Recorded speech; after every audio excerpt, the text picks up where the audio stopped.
with Intention, podcast where we bring you stories from around the globe. Hello and welcome to Rise and Thrive Mornings with Intention. And today I welcome Banya Barua to our podcast. Welcome. How are you today? Thank you for having me, Eva. It's lovely to be with you. Thank you so much. And we're excited to jump right into this wonderful podcast as there's so many things I want to cover. But first, please tell us a little bit about yourself and where are you from, please? Okay, I'll start backwards. Culturally, I am from India, but I live and I've adopted Australia. So Australia is my current country. And anything more? Do you want me to go on this? I can talk for ages on my countries. We'll jump And into what? a lot of different areas, so we'll have more than enough room to talk about personal and business and all the good stuff. So actually, let's jump into your personal journey then a little bit. So you have built a career that blends academia, corporate experience, and human-centered leadership. What defining moment shape your perspective and what true leadership really is? Let's start with that. Okay, so defining moments, I think there have been quite a few relocations in my life. I have moved quite a few cities, even within India and then outside. So I've lived in five cities over these few years that I'm born and on this earth. And I have traveled and worked in, well, that means when I've traveled and worked, I've been there repeatedly for quite a number of times in practically all the major cities of India and some small towns, and the same with Australia. So all of these cities have made a major impression on me because I find that unless and until you are with a city, you never really learn from it. And with a city, in the sense, and what I mean to say is, if you're just holidaying and you go to one particular city or you go to one particular country, you don't really get the essence of that country. It's only when you're working there for some time and you're actually doing what the ordinary people living in that city do, that's when you really understand the essence of that particular city or that particular. So that's what I mean by, with the city. So yes, I think those moments, because I always like to become, I don't like to be a foreigner in any place where I've been. I like to blend in. I like to be part of that city so that nobody should be able to say that, oh, you're touring or you're a foreigner or you're visiting. It should be like, oh, but you've been in this city for some time. So that's difficult to do, but that is exactly what I find very exciting about new cities, new places that I go and live in, to learn about it, to accustom myself, to acculturize myself to those particular cities or places that I've been to. So I think, yeah, all of them have been my turning points. And about leadership, I think leadership is evolving at this juncture of business life, the political scenarios, the economic scenarios that we are in. Business is extremely dynamic. It's a volatile, uncertain, complex, ambiguous world where we are living in right now, where business is concerned. So it's very complex, multi-layered, and this is a very challenging time for all decision makers, whether you are a small business owner, whether you are business owner of a huge giant company, does not really matter.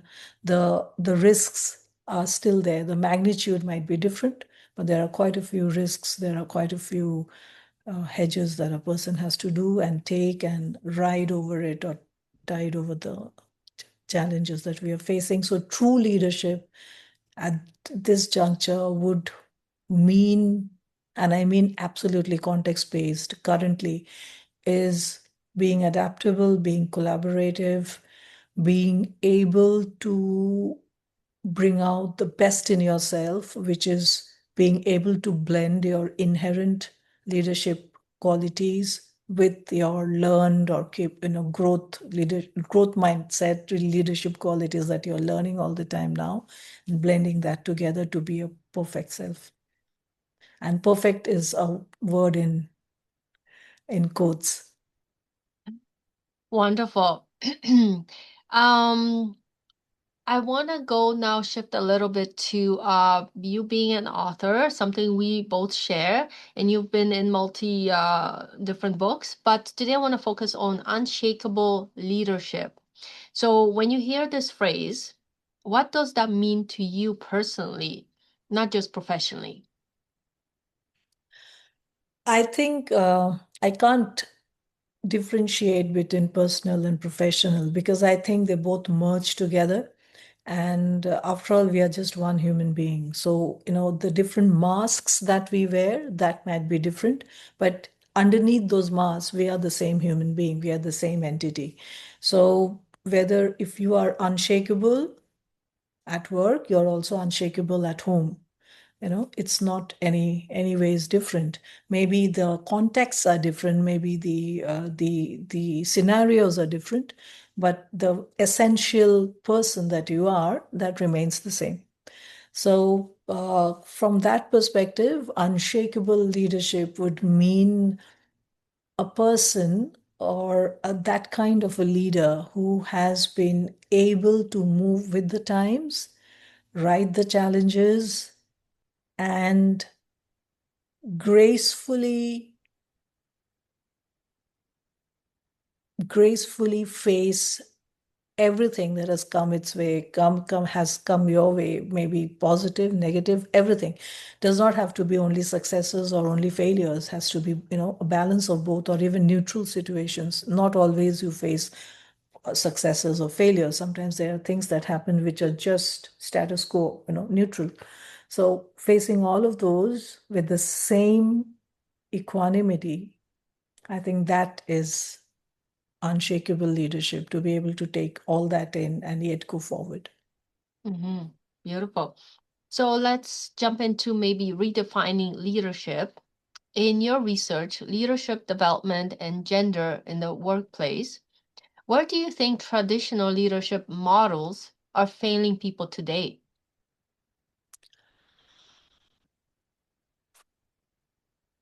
It's not that the leadership models are failing. It's just that the context has changed a lot. So if you go back to what transformational leadership spoke about, the essence is still the same. But because the context has changed, because the speed is so high right now, we are in such an intense world that the lens through which you're looking at leadership has changed. Hmm. It's the needs that the requirements of a leader has changed. So all the leadership styles, whether behavioral or situational, that you have had over from way ago, they're still relevant. It's not that they're irrelevant. Which is why when I do my research, I actually try to blend them. I try to bring them together and get the best of those attributes which are relevant right now, appropriate right now. So that's what I work with currently. So if I'm wearing the hat of a researcher, that is what leadership development researcher, that's exactly what I'm doing. I'm trying to understand which are those leadership traits, which attributes, whether situational leadership traits or behavioral, doesn't matter, but which of them are absolutely relevant and needed right now. Hmm. So that is how I think leadership development is shaping too. And which is why, there are so many different types of leadership styles which are coming up. And we're just trying to understand which one is really going to fit in or give the best answers. Mm-hmm. So what would you say the power through connection look like in real workplace environments, especially in high pressure industries like tech? I was just talking about this in my previous meeting. So I think two very important things is communication. No, no, not two, more than that. One is communication. The second is being authentic. I think being authentic really matters. In that chapter that I wrote with Unshakable Leadership, it's all about how I discovered my authentic leadership style, how I discovered my authentic self. And so that is one part, the other part. And then it's all about being as transparent as possible and collaborative as possible and adaptive. So I think all of these right now are important points, important attributes, important characteristics that we need to really imbibe and adopt. Mm-hmm. So when you focus on workplace well-being, what are leaders still maybe perhaps getting wrong, let's put it this way, when it comes to supporting their teams? I think it's a bit more deep rooted than just that much. It's not about, you see, when workplace well-being started became a terminology and it became a term that business world woke up to. We were talking about how employees can be assisted, what are the employment programs that can come into place, what are the other ways that and it was all the HR's work to get things done.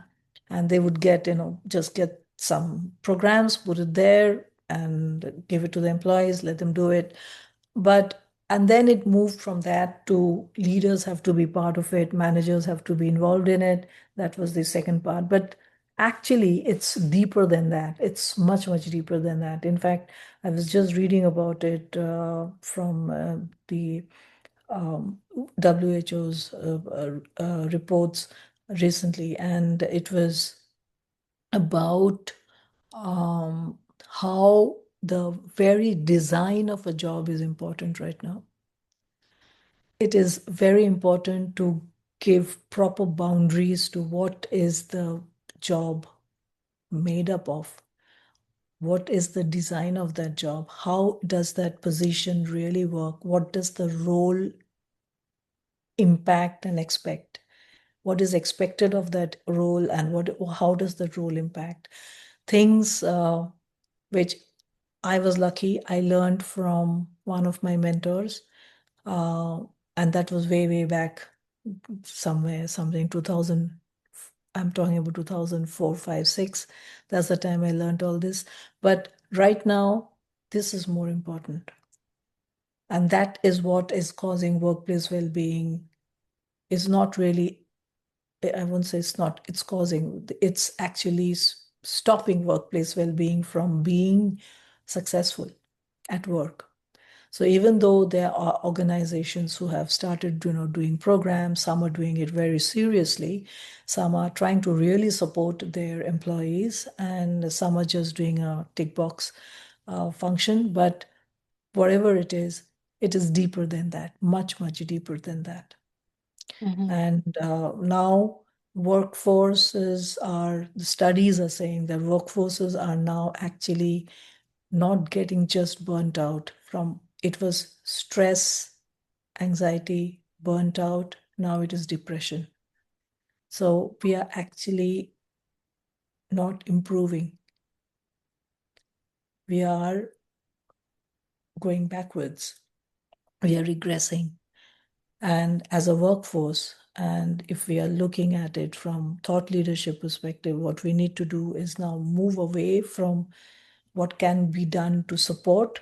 I think individuals know best or how they can support each other, um, or how they can support themselves, because it's not the same for everyone. Well-being is different for each human being. It's beyond well-being. There's a lot more that leaders found, the heads of organizations really need to concentrate on, and they really need to redesign how their jobs are described, the positions, the roles, and that's how it has to be addressed. Mm-hmm. Beautiful. So we'll jump into a little bit about women in workplace, identity, and leadership. From your research and experience, of course, what unique challenges perhaps do women still face in leadership, and how can they rise without, maybe losing themselves? Let's put it that way for now. First and foremost,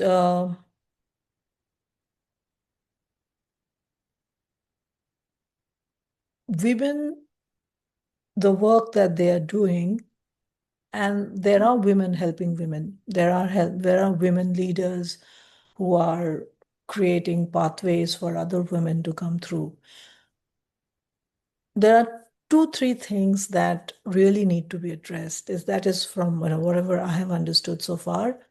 One is it has to be based on merit, not just because you are a woman and we need to have a woman on the board, so just take someone and put it there. It has to be based on merit. It has to be based on someone who really can stand up to the men and not be used as a puppet. So that's the first thing. And that is somewhat being addressed now. It has started. I mean, organizations have started addressing this. The second thing is to support women when they are raising their children, when they get pregnant, um, when they go through miscarriages, when they are supporting young children, infant children, when they are caring for their families, which men could also be doing, for their parents, aged parents, and things like that. So there needs to be a support system here, which is going to help young mothers, young families raise good kids, because raising kids, you will know that very well. You have right now, you are dropping children to school. So this is something that you will definitely resonate with. Um, Very, very important that there is a support system which is strong. And because studies have shown that when mothers have their kids with them or their infants with them while they're working, they're better at work, because their mind is, subconscious mind is not lying with the child somewhere in a Mhm. daycare or somewhere. So, and I think as mothers, we have all gone through that, the latent tension always at the back, that is there something, if a phone rings, first of all, is it the child's, carer calling up, the daycare calling up, whatever it is. So that is always there. So that taking care of that is one of them. The second one is, I find it more important, because these are children who are 14, 15, 16, 17, 18, the most formative years, when we should be nurturing women to get into STEM first and foremost, because there's hardly any women in STEM, to think entrepreneurially, to have that entrepreneurial mindset. Very important, because that aspect is very, very different. And another thing that I might touch upon here is that the feminist thing, about going all out there and trying to prove the world that women are the greatest. Women are the greatest. We don't need to prove it. It's just that we need to have a strong support system behind it, and the funnel. We need to create funnels wherever possible, communities, schools, colleges, universities create funnels so that women can be nurtured, and even men can do the nurturing. It's not that only women can do the nurturing, very honestly. Men are pretty good parents too. So but to have that funnel, to create that funnel where they don't slip off, they don't fall off. And our conversion rates of having children, women, girls who start off and end up as well, they don't drop off in the middle. Mm-hmm. That I think is very important to carry those little eggs that we have in the baskets correctly right till the end, which Mm-hmm. is not happening right now. Yeah, very true, very true. So would you say that there is some kind of inner work that women could possibly do to lead both in strength and authenticity?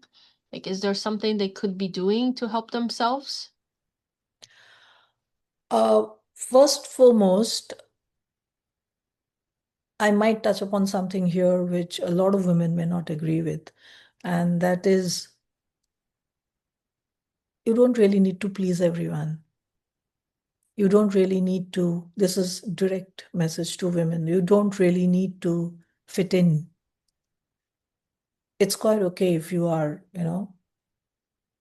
not a ballet dancer, not a piano player, and you want to do something else altogether.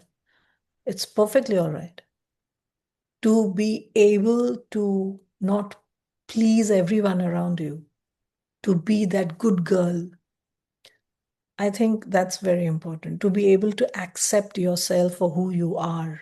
You may be a good girl, that doesn't matter. I mean, it's not that you have to be, the opposite of a good girl. But what I'm trying to say here is that you don't have to fit in with what other people want you to be doing. You don't really have to fit into an image. Be your image yourself. So Mm-hmm. that is something, and women find it very difficult to be that. They don't like to hurt anyone. They don't want to rock the boat anywhere. They want to keep everything. That doesn't work. At one point or the other, you have to choose, and you have to choose and stand by it, Mm-hmm. which is which a lot of women might say that that's not possible, or they might say that, oh yeah, I did stand by something and I chose something and I stood by it. Great. How big was the impact? Then the next thing is, how big is that impact? Mm-hmm. You stood up for something and you stood by it. Fantastic. You chose something. But what is the impact of that? Mm-hmm. Exactly. And Is the the thing next is, we part. all are unique in our own way, and sometimes we don't honor it. I know I did when I was growing up, and sometimes it takes time for people to see things well beneath the surface, right? Sometimes we never do, and sometimes we Yep. do it a bit late. But as they say, better late than never, right? Yep. I want to jump into a little, I would say a hot topic nowadays, AI. Mhm. So my question is, so in your research, you integrate technology and human-centered leadership. How do you see the future of leadership evolving with AI and digital transformation? I am just writing I'm just writing an article on that. Okay, so um, what we need to understand is that there's two aspects to this. One aspect is that there are certain things that humans can do much, much better than AI, can do even much, much better than a robo. So I was just having a conversation with a teenager who's very, very good, extremely good, and overachiever. And she was talking about being a surgeon, and whether she would choose between being a surgeon and being a nurse.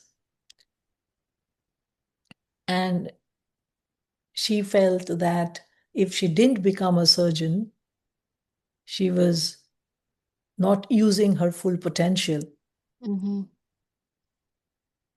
I'm flipping it and I'm saying a nurse needs a lot of empathy. a lot of nurturing, a lot of compassion, a lot of kindness in her to be able to serve her patients. Tomorrow, a robo might be able to replace a surgeon's work and do a much better job of it, most probably. So, Hmm. what a surgeon will actually do is mechanically type in the program that the robo has to do and ensure that the robo is doing it. So what the surgeon will actually be doing is becoming a mechanic. Hmm. That's all. Whereas the nurse's job will remain as it is because you cannot empathize. A patient will never feel cared for by a robo. A patient will never ever feel how much ever you change that voice and you make the AI voice, fantastic and not steely and not mechanical, etc. You will need that warmth in that voice. You will need that grain in that voice. You will need that bass in that voice. You will need the voice to change, to undulate. And that can only happen with a human voice. Hmm. The touch that matters, that look, the eyes, that matters. It cannot be replaced. So a nurse might actually become more important than a surgeon at one point in our life. Mm. Yeah, so many ways we can go there because yeah, there's this is talking in general. There are some nurses that don't give a, and they just do the bare minimum, let's just call it that, to do what they need to do to keep their job. And Yep. you see no passion, nothing, I've been there because I had to watch my dad for the last 8 years in a home care facility. Wasn't easy. Some nurses were excellent. The others, I could say the other words, right?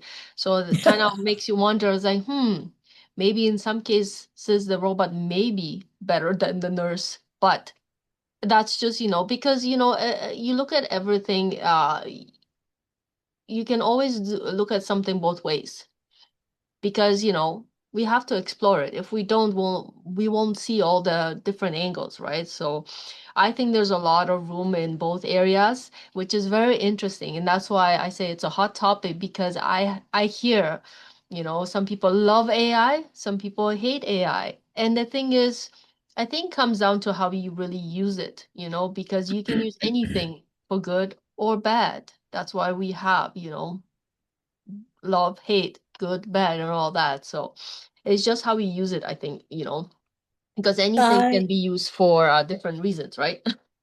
I think the best way that AI can be really used efficiently and productively with humans not losing their meaning Hmm. as a function is when it is augmented. Yeah. So when And you have AI augmenting something, then I think we are in a good space. yeah, and that Because was my then next question actually. What are some potential ways maybe you can share that leaders can actually use data and people analytics without losing the human connection?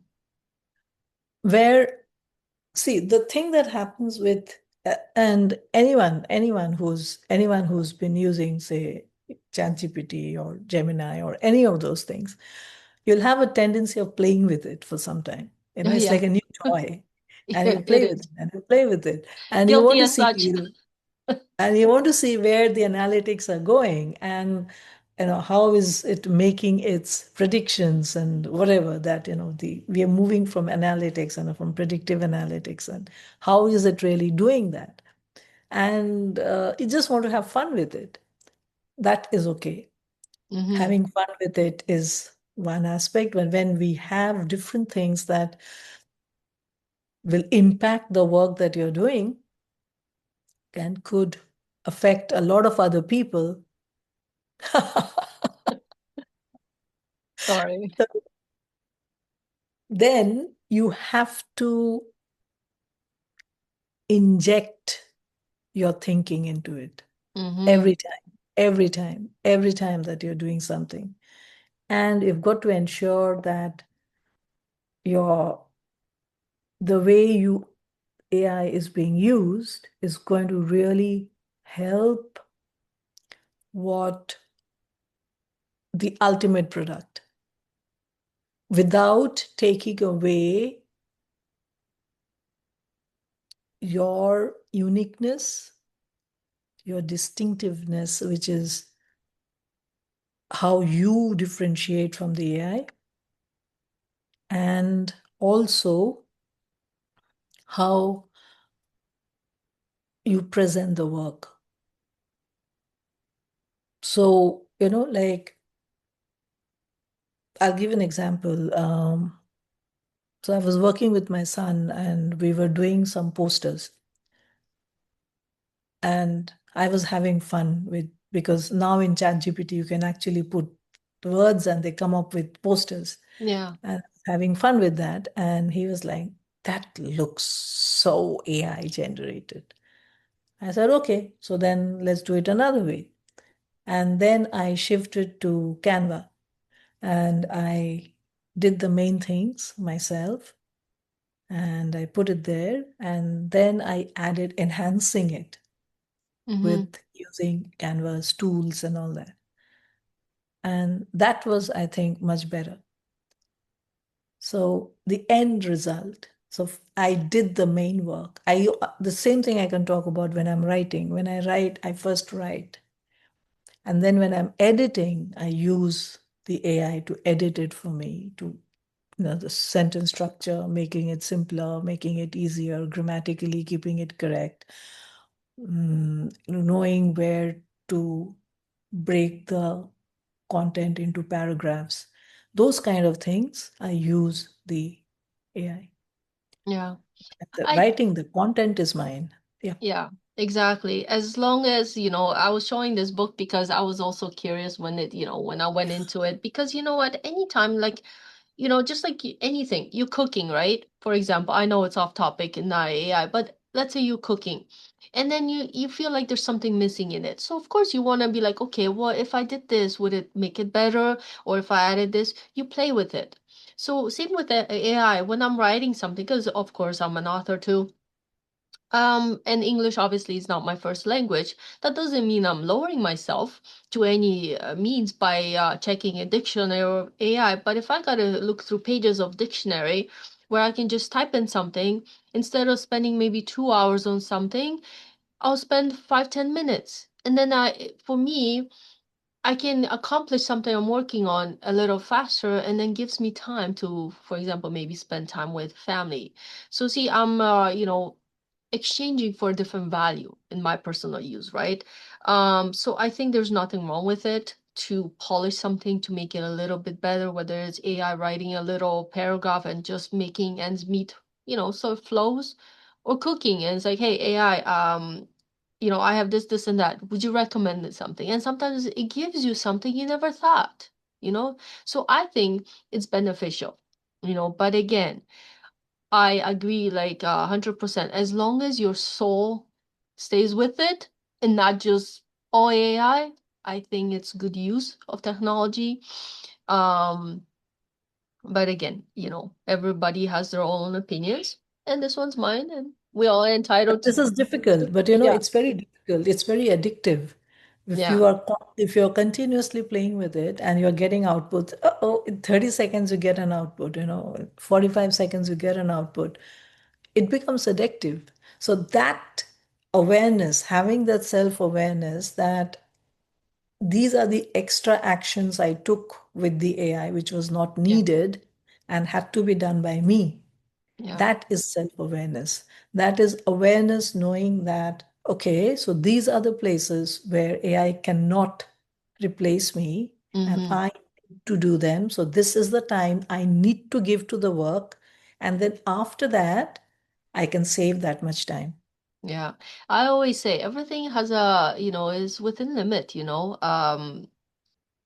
Like my mom also says, anything in excess is not good. And we know that, right? And that goes the same with AI and technology. So I think it's Balance. a topic we could talk about all day. That's true. That's true. So Balance. It's balance. exactly. So quickly, oh, sorry. So quickly, let's go over, because we mentioned that one book. Let's share with the audience what other two books you have and where they can find them. And then I believe you mentioned something about a co-pilot or a pilot project you're launching. So could you touch on that a little bit before we finish off today? Okay. Um, so there are two other books which are coming up. One is Inspired Metamorphosis, where I just it's an anthology again, so I will be having just one chapter there, and it talks about my childhood's not my childhood, my adolescent days, and when I was very very shy, which I'm actually an introvert. I'm not an extrovert, which many people don't understand. Most probably, I'm an autrovert. It's a new definition that has come through, and I may be that. Um, and I was discovering that part of myself where I had to learn how to be socially uh, poised. That's a good word to use, and to know really how to socially exchange and talk and make small talk and things like that. So that is that transformation that I have I shared in that book. Um, and there's another one which talks about how did I decide to become an entrepreneur and why did I decide to start my own firm. And so that journey, that entrepreneurial mindset that I adopted, because I was working before that. I was in corporate work. So working mindset, when you're working for somebody else, the mindset is different from having an entrepreneurial mindset, very different mindsets. So taking that jump and saying, taking that leap and saying that, yes. And the word jump actually came before leap is because it was a jump. It wasn't a leap. I just jumped and I said, okay, this is what it is, landed there. So yep. So that is what the other chapter is about. It's a leadership anthology. I'll give you the name. I'll have to bear with me for a moment. The name is,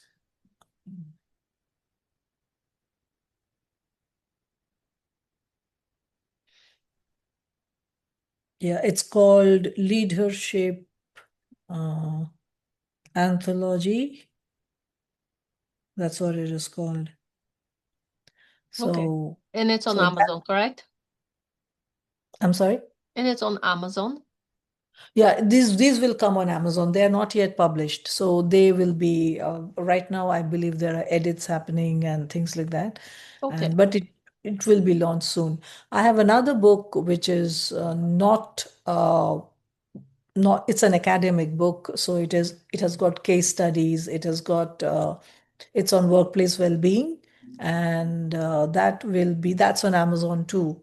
And that talks about the practices that are currently being used for on workplace well-being or deterrence. What are the factors? What are so challenges that are shaping workplace well-being? So that is what is that book came out in 24, so Hmm. 2024. So that book is also available. So yeah.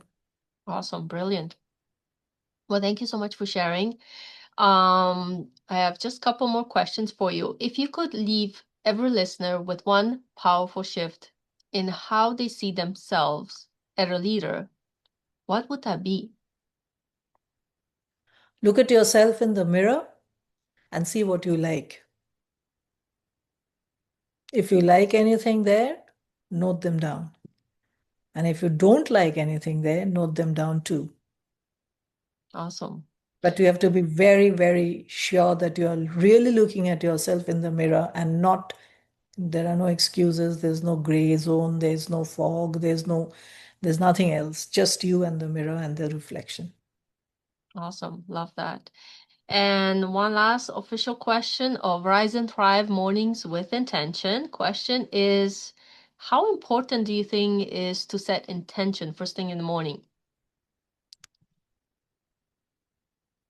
in the morning, I do it all the time. You So do it for all the me, time. Oh, I like so it.